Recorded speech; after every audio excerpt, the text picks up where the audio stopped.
Hey YouTube, Sean from Top 5 Fit. Got a couple of questions over the holidays from some family I was hanging around, and it kind of seems to be the same question that pops up every year around this time. People want to get a jump start on their fitness goals, lose a few extra pounds, get a little bit stronger, get a little bit faster, whatever the goal may be, but usually right around the day or two after Thanksgiving is when the questions really start popping up. And those questions range anywhere from, is CrossFit a good idea? Should I start powerlifting? What do you think about running? What do you think about this? Um, it was kind of the motivation for making this video. I want to kind of give some baseline advice that can pretty much benefit just about anyone, no matter what discipline you decide to actually go after. If you decide that CrossFit is for you, then CrossFit is for you. If powerlifting calls to you, if biking, anything, any of those classes, any of those disciplines, if something singles itself out to you, then okay. But in the very beginning, if you don't have any kind of a base and you're just trying to get started, here's 5 rules that you can kind of follow and still have some wiggle room to allow for your own, I guess, adaptability to what it is you're trying to actually get done. Okay, so before you kind of pinpoint any one thing, because the idea is you're trying to be successful at this, you're trying to bring about a positive change in yourself, whether, like I said, it's drop a couple of pounds or it's just improve your performance somewhere somehow. The idea is you don't want your efforts to be wasted, so you need to try to move along a path that's going to bring you about the most successful, I guess, rewarding type scenarios that you can possibly bring about. Okay, so number one, and this is something I tell everybody to start off with: log everything. It's very easy for me to say, oh, a paleo diet style will be best for you, or you should consider ketogenic, or maybe you should be a vegan.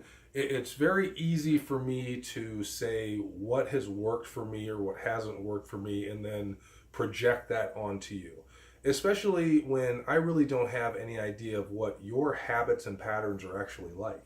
So, in the very beginning, you should try to become comfortable with the idea of writing down or jotting down in your smartphone something, some kind of record of what you're actually doing in a given day.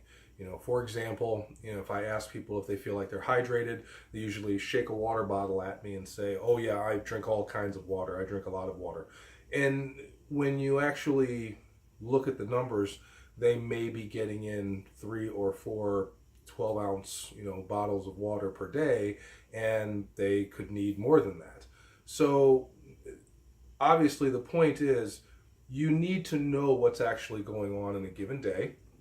You want to know what your hydration levels are like. You want to know where your macros are sitting. It's a good idea to know how many grams of protein you're actually supposed to be getting in a given day, and how many you're actually eating. Again, it amazes me when I actually talk to people about what they're getting in, nutrient wise in a given day. A lot of times people just reference their dinner. Oh, I had a good dinner. Oh, I had a big lunch and a good dinner. They don't say anything about breakfast. They don't say anything about snacks. They don't say anything about any odd foods that may kind of wiggle their way into the day that shouldn't have been there, like that donut that was sitting on the counter at the office because it was somebody's birthday. These are things that you want to know. So what it all boils down to is write everything down. Put it in your smartphone.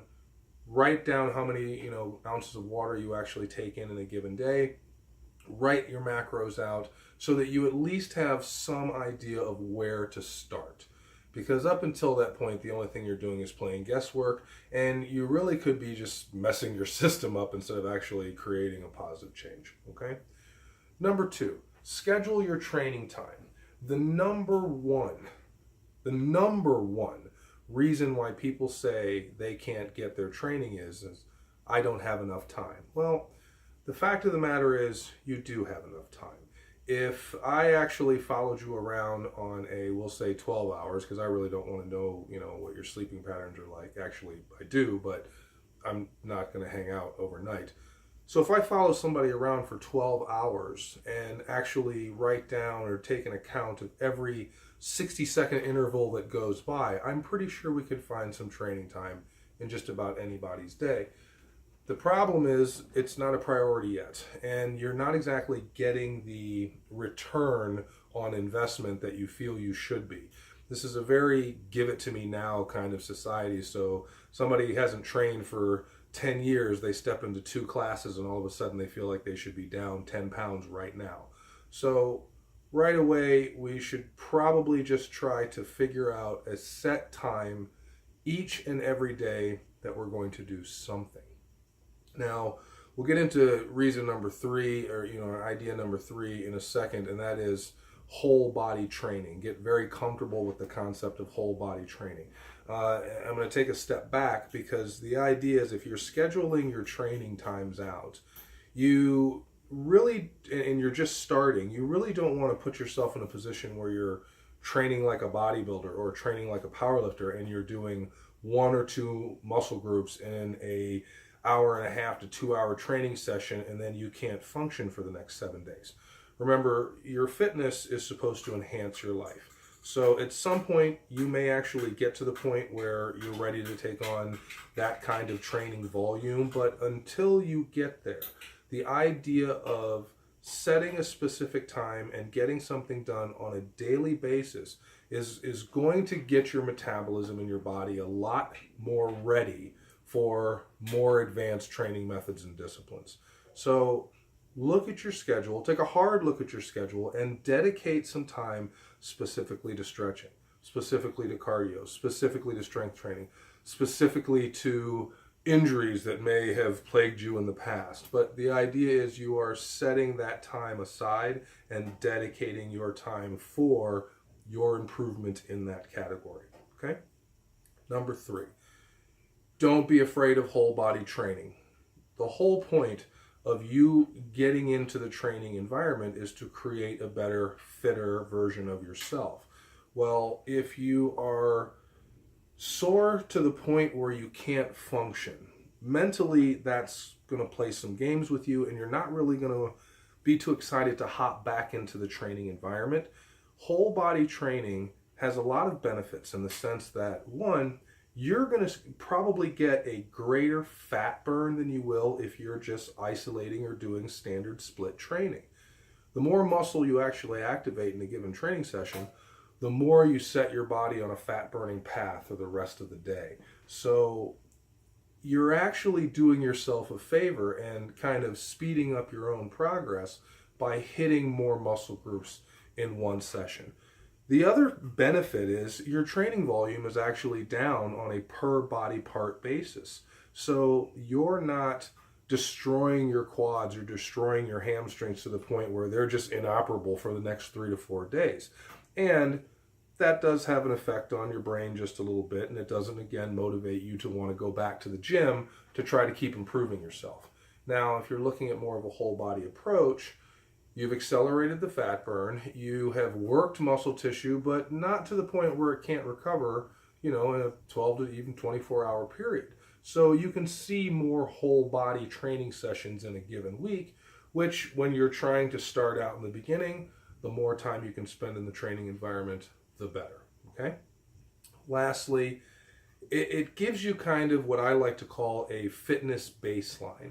Now, when I was a cheerleader in college, there was this little game that we used to play called tuck checks. And that was basically, that could be yelled out by anyone at any point in time, and you had to perform a standing back tuck. Now, that could happen at a game, that could happen at a social event, that could happen in a mall. It could really happen anywhere, but the point is your standing back tuck was so sound that it did not matter what environment you were actually in, you could pull it off at any given point in time.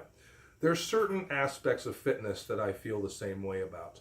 I should be able to bench X amount of pounds, X amount of times at any given point in time during the week. And it's like that with my squats, it's like that with my deadlifts, it's like that with chin-ups, it's like that with dips.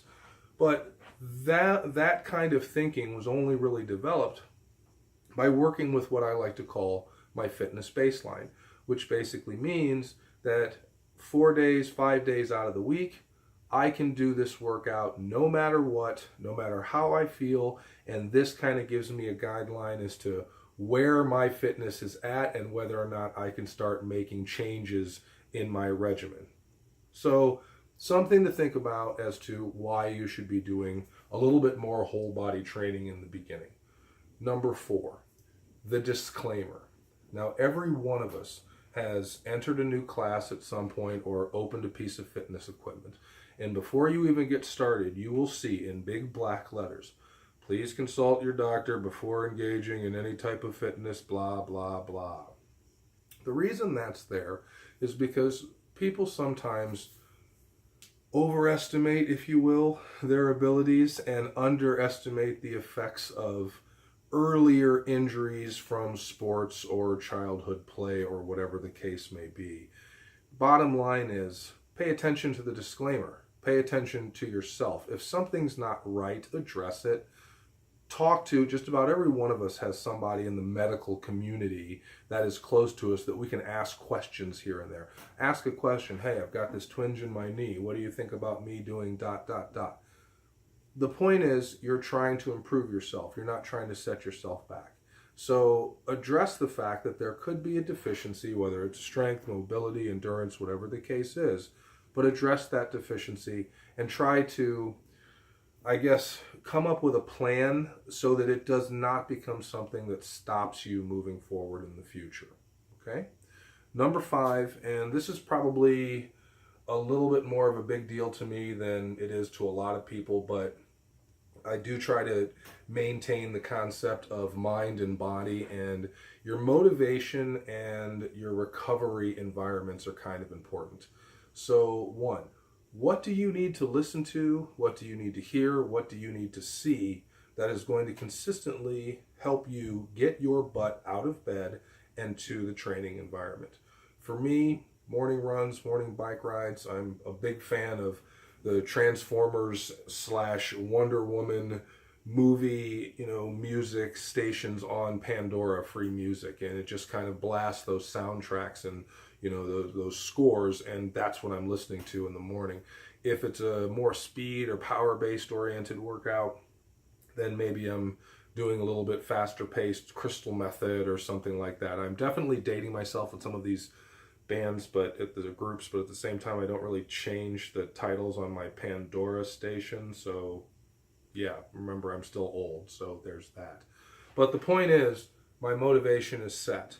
So as soon as my feet hit the ground, I'm plugging something into my head that's getting me ready for the idea of you're going to start working on yourself now. Okay? In the same note, your recovery environment is just as important. At the tender age of thousands of years old, I need to make sure that I'm stretching consistently after workouts. So I may be listening to something on audible.com. I may be, listening to a speech or something that I had downloaded or whatnot. But the point is, there is a set something in the background while I'm actually working on potential injuries or, irritated areas from training. That mindset is there. So you really kind of do yourself a favor when you think about your training in terms of what is going to build you up and what is going to actually bring you back down, so that you can kind of move through the world in a normal, calm, relaxed state. Sound good? So to recap real quick, 5 things that you can really think about to kind of make sure that you're actually, seeing the results that you want out of your training. 1, log everything. Nutrition-wise, hydration-wise, write it all down so that you at least have a very clear picture of what's going on in a given 24-hour period. 2, schedule your training time. Training is important. You're kind of missing a big portion of the ball if you're not able to even get into the environment to better yourself. So look at your schedule, set times, and be committed to those times. Don't be afraid. Number 3, of whole body training. There is nothing wrong with going into the workout environment and playing a bit. I'm going to do a touch of shoulders. I'm going to do some squats. I'm going to do some core. I'm going to do some low back. It gives you time to, again, understand and learn the environment and broaden the tools that you're actually using to sculpt and mold yourself. Okay? Number 4, the disclaimer.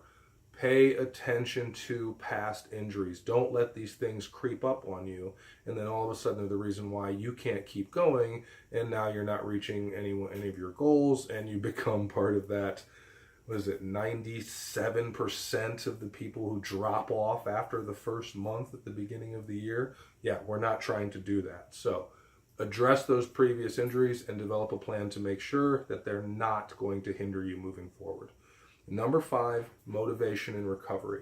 Make sure you've got an environment that builds you up so that you can actually move into that workout and give as much effort as you possibly can.